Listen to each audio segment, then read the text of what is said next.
Voy a profesar, es decir, ha llegado el momento de la consagración definitiva, de la alianza eterna.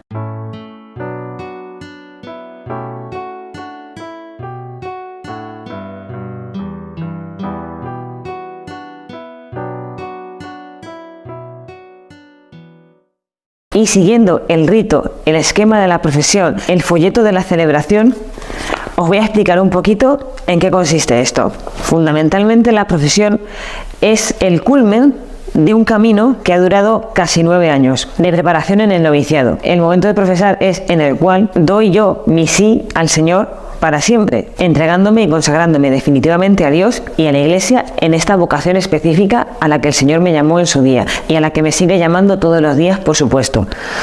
La Iglesia, reunida y presidida por el obispo, acoge su respuesta, la bendice y la impulsa a continuar la obra que el Señor ha comenzado en ella. Es un día para recordar que el Señor no solo quiere hacer una alianza conmigo, sino que la quiere hacer con todos nosotros. Y por supuesto podréis ver la celebración en directo en este mismo canal. Será el 20 de mayo. Como seguiremos en Pascua el 20 de mayo y estará muy cerquita Pentecostés, empezaremos invocando al Espíritu Santo. Muy propio de Pascua, de Pentecostés y muy necesario para nuestra vida, que menos que escuchar al Señor que nos habla en cada momento y nos sugiere qué podemos hacer. Es costumbre en cada celebración elegir como una especie de lema y en este caso, pues como la procesión solemne para una monja se puede equiparar a lo que significa el matrimonio para un laico, en mi caso es la frase que resume esta vivencia concreta, está sacada de Oseas 2:21. Me desposaré contigo para siempre. Que, sin querer hacer muchos spoilers, leeremos en la primera lectura. La celebración está plagada de bendiciones y de peticiones al Señor para la fidelidad, por ejemplo, de la que se va a consagrar.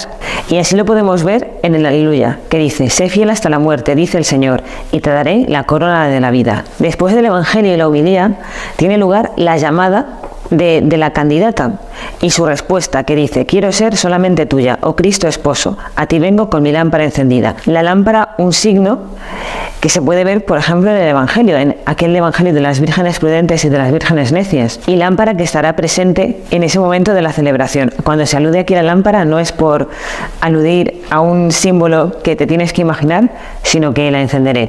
Después de este momento, a la Madre Abadesa le pido lo que estamos llamados a celebrar en ese día, es decir, al final de los años de prueba le pido y le expreso el deseo de querer consagrarme definitivamente al Señor como monja de esta comunidad. La Madre Abadesa hace una serie de preguntas en las que va destapando algunas características de la vida monástica, como por ejemplo las exigencias de tu consagración bautismal. La vida del monje y de la monja no deja de ser otra cosa que vivir el bautismo en radicalidad, siguiendo los consejos evangélicos. Alcanzar aquel perfecto amor de Dios, teniendo como norma el Evangelio y la regla de San Benito. Vivir únicamente para Dios, en la soledad y el silencio, en la oración asidua y en la penitencia alegre, en el trabajo humilde y en las obras santas. Y luego, por supuesto, se pide que Dios, que ha comenzado en ti esta obra buena, Él mismo la lleve a feliz término, hasta el día de Cristo Jesús. No es por presumir, pero los que van a casarse dicen siquiera una vez, y yo lo diré 3 veces. Después de esto, se invoca a muchísimos santos para que me acompañen y me protejan y, en fin, me ayuden en este camino.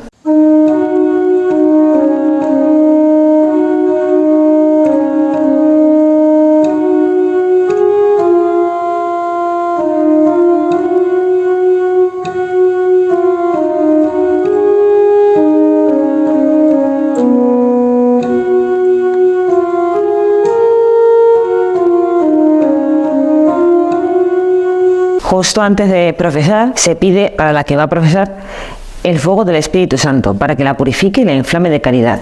También muy pascual y muy de Pentecostés, aunque no tenga que ver con que el 20 de mayo sea la semana antes a Pentecostés, aunque sí que es verdad que se recomienda que las profesiones solemnes tengan lugar en Pascua, pero ha sido casualidad. Así como el matrimonio es obviamente una vocación, un don de Dios, es carismático, es espiritual, pero es también un contrato. La profesión no deja de ser lo mismo, todo lo que he dicho antes sobre el matrimonio y también un contrato. Digo esto porque llega el momento de leer la cédula de profesión, es decir, a lo que nos comprometemos, el momento en el que prometemos por todos los días de la vida, estabilidad, conversión de mis costumbres y obediencia, es decir, los 3 votos que tenemos los benedictinos. Y, según la regla de San Benito, las constituciones de la congregación, para este monasterio de Santa Cruz, en presencia de Dios, de los santos cuyas reliquias son aquí custodiadas, del obispo, de la madre abadesa, es decir, prometo esto según estas normas para esta comunidad y delante de...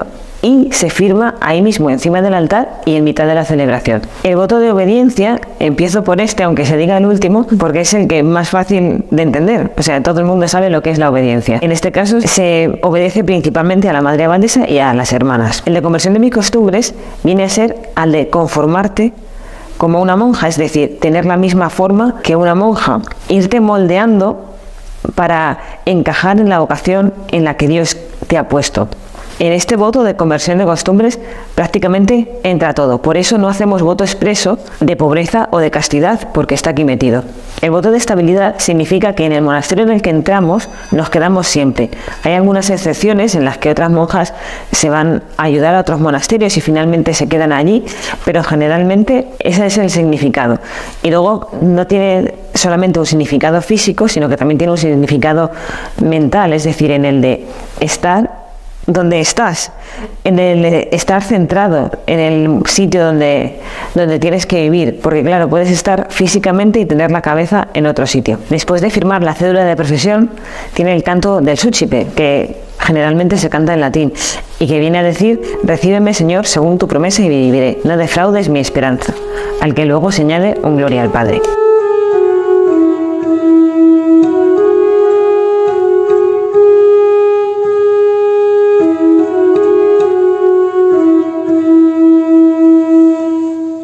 Después tiene lugar un texto largo que es la consagración monástica, donde se hace como una especie de historia. Me refiero a que arranca mencionando a la familia humana, mencionando a Abraham, a Moisés.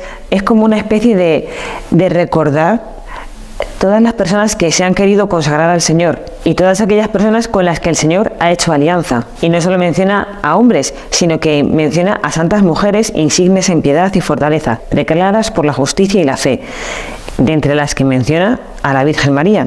A colación de la Virgen menciona al Hijo, que es el que después de todo fundó la Iglesia, su esposa, que yo menciono de esta consagración por primera vez, pero que no es la primera vez que aparece, ni la última, porque continúa: tú, Señor, en tu providencia dispusiste que innumerables hijas siguieran las huellas de Cristo, para que siguiendo a tu Hijo merecieran llegar a ser sus esposas. Un poco más adelante, el obispo impone ya las manos sobre mí en boca del Espíritu Santo y pide que resplandezca en ella todo el esplendor de su bautismo, prudeza y sencillez, dulzura y sabiduría, gravedad y delicadeza, reserva y libertad, que ardan en caridad, que busque darte gloria. Y por otro lado, sé su orgullo, toda su alegría, todo su amor, sé para ella consuelo en las penas, luz en la duda, que en ti posea todas las cosas, ya que ella te prefiere a ti. En fin, es un texto muy rico que habría que pararse en cada palabra, pero para que os hagáis una idea. Más tarde se entregan las insignias de la consagración. Por ejemplo, el velo negro, signo de consagración a Cristo y de la dedicación al servicio de la Iglesia. El anillo, signo del sagrado matrimonio con Cristo. Entrega del libro de las horas, porque a partir de ese momento tengo obligación de rezar en la liturgia de las horas, porque es una de las cosas a las que me comprometo como consagrada, a rezar por la Iglesia, haciendo mías las alegrías y tristezas de toda la humanidad. Eso lo entrega el obispo y la madre, por su parte, entrega la Santa Regla como elemento propio de nuestro, y dice que sea para ti norma que te guíe por la senda del Evangelio, con aquella radicalidad de tu donación que la vida monástica confiere al discípulo de Cristo. Más tarde, la madre abadesa, públicamente delante de toda la Iglesia, recibe la profesión solemne y a partir de ese momento, digamos que soy monja plenamente de esta comunidad. En la bendición del final de la Eucaristía se siguen pidiendo cosas para la profesa, entre otras, que Dios la proteja y vivas el don de tu vocación con espíritu fiel, te haga testimonio y signo de la caridad divina y mantenga hasta la eternidad los vínculos con los que te ha unido a Cristo en la tierra. Y a partir de este momento seguiré haciendo un poco lo que hacía, pero de otra manera. Es decir, no hay grandes cambios, pero hay cambios fundamentales, porque después de todo yo ya llevo viviendo aquí bastante tiempo, pero no como definitivamente esposa de Cristo y miembro de esta comunidad. Espero que podáis acompañarme ese día y nos vemos pronto.